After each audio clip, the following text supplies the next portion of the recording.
One man once held more power than presidents, more wealth than nations, and more control over America's future than the government itself. He was not elected. He did not wear a crown. He sat in a banker's chair. His name was John Pierpont Morgan. In an age of chaos, when industries clashed, markets panicked, and fortunes rose and fell in a single day, he stood above it all. Newspapers declared him the man who bought America. This is not a tale of money alone. It is the story of how one man's will reshaped industries, calmed crises, and defined the system of capitalism we live with today. Stay with me, because this story will reveal how J.P. Morgan became the most powerful man in America without ever running for office. John Pierpont Morgan was born in 1837 into privilege. His father was a wealthy financier, but young Pierpont hungered for more than inheritance. From the start, his eyes were fixed on power. He studied markets like a general studies battlefields. He saw opportunity in disorder, strength in consolidation, and dominance in control. As the American railroad system expanded in tangled lines of debt and competition, Morgan moved in. He refinanced railroads, eliminated waste, and forced order where chaos reigned.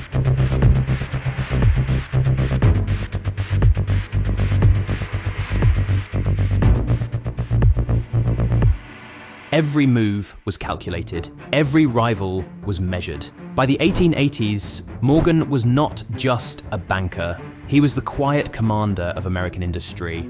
Morgan understood something simple but dangerous. America's economy was too fragmented to survive without discipline, so he imposed discipline himself. He merged steel companies, shipyards, and electrical firms into massive trusts. He demanded efficiency, stability, and profit. Where politicians debated endlessly, Morgan acted with finality. In his world, there were no wasted dollars, no idle factories, and no tolerance for weakness. Every deal he struck tightened his grip on the nation's economy. By the end of the 19th century, if America wanted progress, it often needed J.P. Morgan's approval. Then came the ultimate test of his influence. In 1907, Wall Street descended into chaos, banks failed, stocks collapsed, crowds gathered in panic, begging to withdraw savings that no longer existed. The government was paralyzed, the president had no plan, but Morgan did. He summoned the nation's wealthiest bankers into his private library,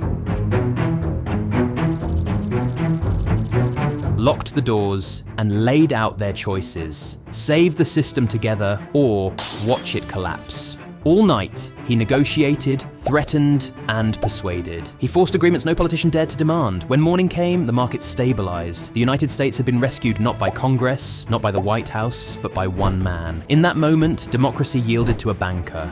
Morgan's authority stretched far beyond crisis management. He built empires that dwarfed anything America had seen before. With his financing, US Steel became the world's first billion-dollar corporation. His control extended across railroads that carried goods from coast to coast. His steamships linked America to Europe. His electrical companies brought light to cities that had lived in darkness for centuries. Every train that roared down the tracks, every ton of steel that left the mills, every spark of electricity that lit a home, moved under Morgan's watch. He was praised as the man who brought order to capitalism and condemned as the man who turned America into his personal empire. Both views were true. His power grew so vast that even the White House grew uneasy. President Theodore Roosevelt, champion of the people, confronted Morgan directly.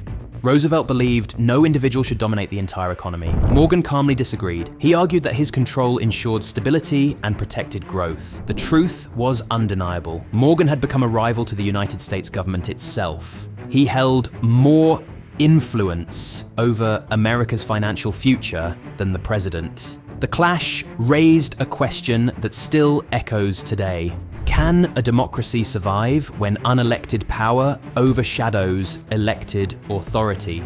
J.P. Morgan died in 1913.